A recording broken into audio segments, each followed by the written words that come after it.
What's up? Whoop, just crashing into the tree there. What's up? How's it going? My name is Rob and welcome to Leave Curious. So there's this understanding that apex predators play a really crucial role in a thriving and healthy ecosystems. Apex predators are the ones with the sharp claws and the pointy teeth that sit at the top of the food chain. And it's these positive impacts that these creatures have which are one of the strongest arguments to having creatures like the lynx, the wolf and the bear reintroduced to the UK. And in today's video we're going to explore some of the positive impacts that these creatures have upon the ecosystem.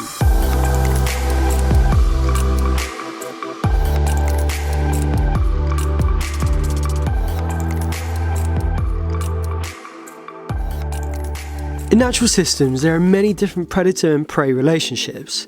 Here in the UK, you've got the robin versus the worm, the badger versus the centipede, spider versus the fly, and the fox versus the rabbit. It's typically a relationship between a herbivore and a carnivore, often being a larger creature eating a smaller creature. And in the UK, this is the current extent of the food chain. Notice who's sitting at the top?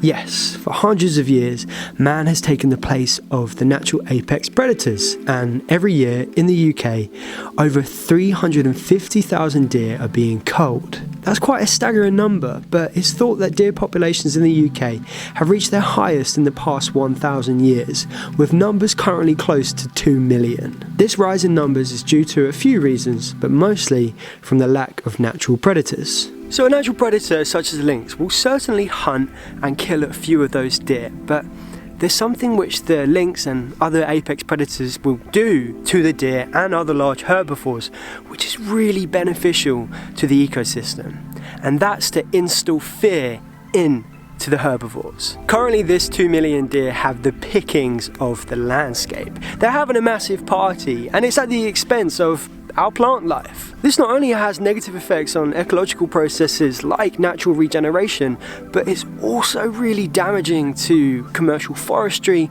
and agriculture. So when we say that apex predators instill fear into grazers such as deer, what does this actually mean?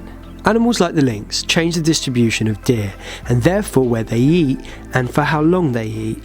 Rather than overgrazing on one particular area, the deer are aware that there's a hungry lynx somewhere in the bushes, so instead of them all just relaxing and eating all the plant life down to the ground, they hear a noise or see a flash of those yellow eyes and off they go.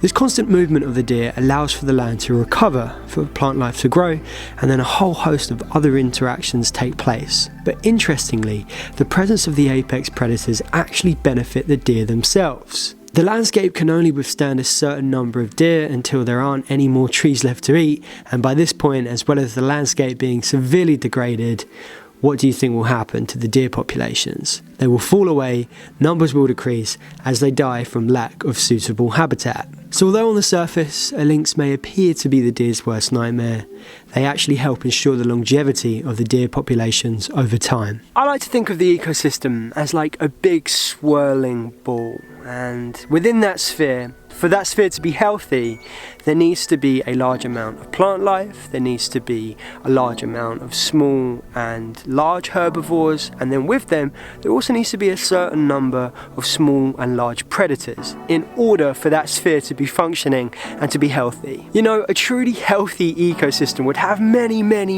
layers where the top predators end up looking something like this rather than your cutesy little lynx or your wolf. Imagine Rewild in Britain 1,000 years in the future and people are talking about reintroducing the T-Rex, like a genetically grown T-Rex.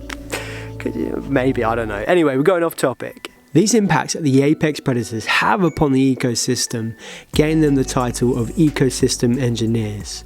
Their actions, as well as their presence, has a profound effect upon the functioning of the ecosystem. Let's just quickly think about some of those effects. On the ground there is an oak sapling, very small, it's only just burst out of the acorn, and about 3 meters away there happens to be some deer wandering by, head down, chewing away. Then all of a sudden there's a sudden snap from the bushes, a lynx has pounced. In panic the deer quickly run away, all but one. The lynx mother has her meal. But the little oak tree remains, and it does so for the next 5 years, next 10 years, 20, 50, 100, 200 years. By this point, that little sapling has grown into a fully mature beast of an oak tree that supports the birds nesting within its crowns, the squirrels stashing its acorns, the bats roosting within the holes of a long-gone woodpecker. Every autumn its leaves fall, nourishing the soils and creatures of the forest floor.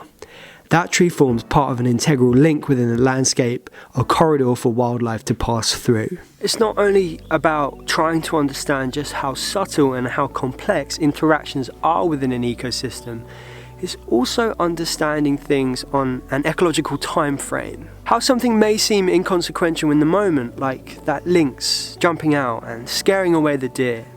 And then years go by, and then a whole other range of factors and elements come into play. But because they happened, it enabled that little acorn, that little sapling, to grow into the monstrous oak tree that it is 200 years later. I think we can try, but I think as humans, I don't think we'll ever fully understand the full complexities of nature, all of the interactions that take place in ecology.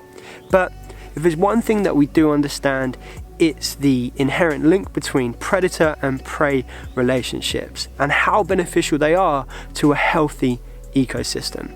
I hope I explained that well today, guys. There's obviously a few other things which I could have touched on. If you have any questions, let me know down in the comments, and always like the video, do all those things, it really helps. But thanks for watching. Leave curious.